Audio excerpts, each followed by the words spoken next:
Hola a todos, buen día. Hoy quería hablarles del juicio de alimentos. El juicio de alimentos tiene muchas variantes, o sea, hay distintos tipos de juicio de alimentos, pero yo voy a encarar acá el tipo clásico de juicio de alimentos, que es el juicio que le hace la mamá al papá. O sea, la señora que viene y dice, el papá de mi nene no me pasa plata para la manutención. El típico caso de alimentos. Entonces, ¿cómo lo vamos a iniciar? ¿Qué tiene que hacer la señora? Bueno, primero ir a un abogado, porque un juicio de alimentos, como todo juicio, requiere un abogado. Y tiene que reunir alguna información, alguna documentación que es importante. Primero y principal, partida de nacimiento del nene. ¿Por qué la partida de nacimiento del nene? Porque en la partida de nacimiento del nene aparecen los datos de la señora que se presenta, que es la mamá, del señor al que le vamos a hacer el juicio, que es el papá, y del nene en cuestión. Y la edad que tiene el nene, porque si el nene tiene 34 años, no podemos hacer un juicio de alimentos, ¿no es cierto? No tiene mucho sentido. Bien, entonces la partida de nacimiento es importantísima porque tenemos todos esos datos.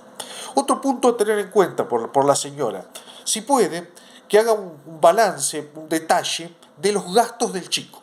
¿Cuánto gasta el nene por mes? Escuela, comida, el curso de inglés, etcétera, etcétera, etcétera. Un cálculo aproximado, porque ese cálculo aproximado va a ser lo que le vamos a pedir al papá. Otro punto importante es información sobre el papá al que le vamos a hacer el juicio de alimentos, ¿no es cierto? Importantísimo. ¿Dónde vive? Y si no sabemos dónde vive porque hace tiempo que están separados y le perdió el rastro, ¿dónde trabaja? Pero de alguna forma tener alguna información dónde ubicarlo. Esto lo vamos a ver posteriormente. Otro punto importante, que quizá la señora no lo maneje, no lo sepa y es entendible. ¿Qué ingresos tiene el padre? ¿Eh?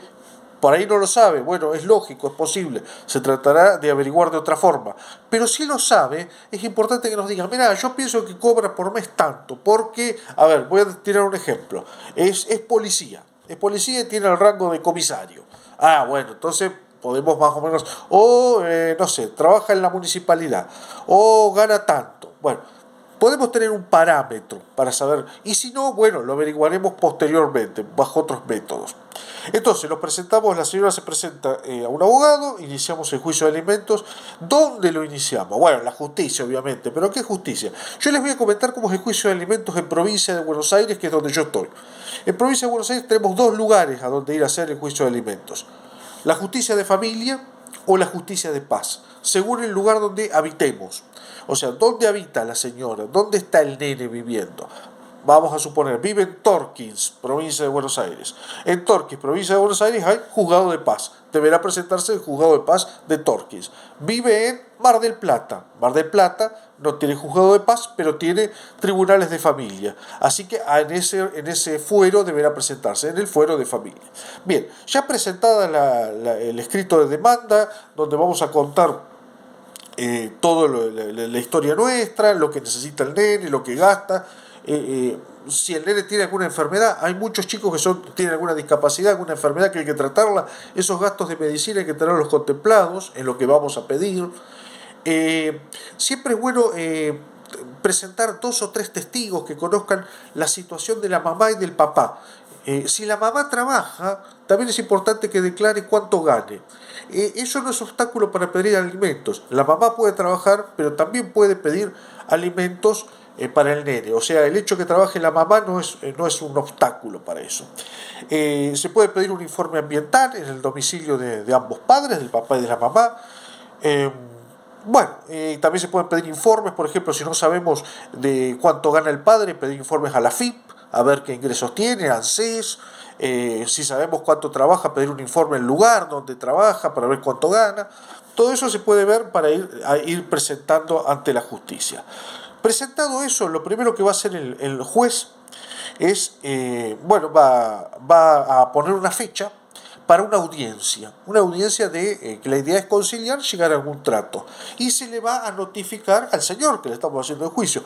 Por eso es importante lo que yo les dije anteriormente, de saber dónde vive, dónde trabaja, para notificarle. Si yo no le puedo notificar, este hombre no se va a enterar que le estoy haciendo un juicio y no va a poder decidir si quiere presentarse o no. Notificado, ya veremos si él después se presenta o no a la audiencia. ¿Bien? Pero supongamos que se presenta el hombre, dice, bueno, sí, me han hecho un juicio, pero yo no estoy de acuerdo, yo gano menos, tengo, no sé, otros gastos, tengo otra familia formada. Entonces ahí lo que hay que hacer es tratar de hacer un trato y conciliar entre lo que precisa el chico y lo que gana el señor. Vamos a suponer que el chico necesita realmente, no sé, voy a decir un ejemplo exorbitante, pero a los fines didácticos, $1.000.000. Los necesita realmente, $1.000.000 porque padece una enfermedad muy complicada. Pero el señor resulta que gana 200.000 pesos por mes. Va a ser imposible que pase $1.000.000. Y tampoco el juez va a ordenar que todos sus ingresos se traspasen como alimentos. Entonces lo que el juez va a tratar de hacer, o se llega a un acuerdo, ¿no es cierto?, entre las partes, lo cual sería lo mejor, así es todo pacífico, y si se llega a un acuerdo, lo más recomendable, esto es una recomendación mía, pero hay varios métodos de pago, pero la recomendación mía es que se abra una cuenta judicial, ¿no es cierto?, en el Banco Provincia de Buenos Aires, porque es la provincia de Buenos Aires, donde el papá va a ir depositando esa cuota alimentaria mes a mes. Y así queda corroborado, comprobado que él está cumpliendo. Y la señora a su vez va a tener derecho a retirar ese dinero. Entonces, mediante informes bancarios, vamos a saber si el señor qué día pagó, cuánto pagó, si pagó a tiempo y si la señora además retiró el dinero, porque ese dinero se supone que es para que gaste el chico, está hecho para la cuenta para que se gaste ese dinero, ¿no? Entonces hay que ver todas esas situaciones. La cuenta judicial, a mi juicio, es la ideal, ¿no? Pero también se pueden hacer pagos en mano. Va el señor a la casa de la señora y dice: vení, te vengo a traer la plata del nene. Bueno, la señora le dará un recibo. Pero por eso suelen haber conflictos y diferencias, que lo mejor es hacerlo por medio de la cuenta judicial. ¿Cuál es el mejor método para pagar, la mejor metodología? Bueno, una cuota fija, tanta plata por mes. Bueno, lo que ocurre es que con la inflación que hay en el país, por más que la primera vez que pague sea una cifra generosa, a los 2 o 3 meses va a ser una miseria y va a haber que hacer otro nuevo juicio de alimentos, lo cual es poco práctico. Lo ideal es, si el señor trabaja en relación de dependencia, el demandado, que sea un porcentaje de su sueldo.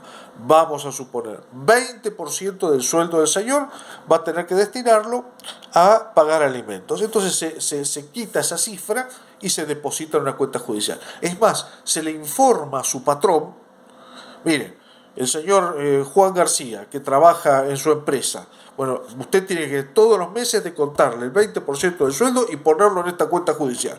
Y de esa forma se va cumpliendo. Si eso es así, es bárbaro, porque durante todo el resto del tiempo de la infancia, de la minoridad del hijo, va a poder ir cumpliendo el padre, va a ir teniendo la madre un dinero. Generalmente, nunca la cifra es satisfactoria. Eso les digo. Siempre es poco lo que recibe y el señor siempre va a decir que le están sacando muchísimo. Eso es así. ¿Qué ocurre si no hay trato? No hay, en esa audiencia que hay que hacer, no se llega a un acuerdo. Bueno, el juicio sigue. El juicio sigue y se siguen produciendo pruebas, testimonios, informes, para ver realmente cuánto el hombre debería pagar o cuánto puede pagar. Ya les digo, hay que conciliar lo que necesita el chico con lo que puede pagar el señor. No podemos dejarlo en la miseria, sin un centavo, pero tampoco el chico puede estar sin algún dinero, ¿no es cierto? Entonces, bueno, se sigue realizando un juicio hasta que el juez, él determina, va a tener que pagar tanto, ¿no? Lo obligo yo. Ustedes no se pusieron de acuerdo, ahora lo obligo yo. Bueno, estos son más o menos algunos detalles un poco por arriba de cómo es un juicio de alimentos. Si en algún momento el señor no cumpliera porque se revela y dice: yo no voy a cumplir, no voy a pagar porque no quiero, suele ocurrir muchísimas veces. Si el hombre trabaja en blanco o si tiene bienes, la señora podrá embargarle bienes, embargarle el sueldo, embargarle algún automóvil u otras cosas. Pero eso son para ir más adelante, ¿no? Estos son algunos lineamientos básicos de cómo funciona el juicio de alimentos, más o menos en la provincia de Buenos Aires. En el resto de las provincias y en la ciudad autónoma de Buenos Aires es más o menos parecido, pero bueno, quería comentarles esto. Saludos, chao.